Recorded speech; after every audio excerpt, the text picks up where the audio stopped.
தென்மதுரை வீரனுக்கு என்னுடைய மாமனுக்கு தேக்குமர தேகமடி அம்மாயம்மா.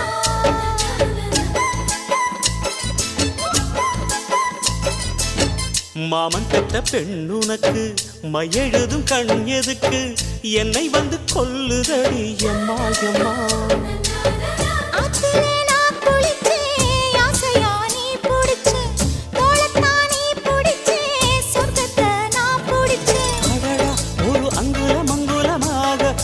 ஆசையில் முத்தங்கள் போட அதை என்னன்னு சொல்லுவேன் எப்படி சொல்லுவேன் நானே.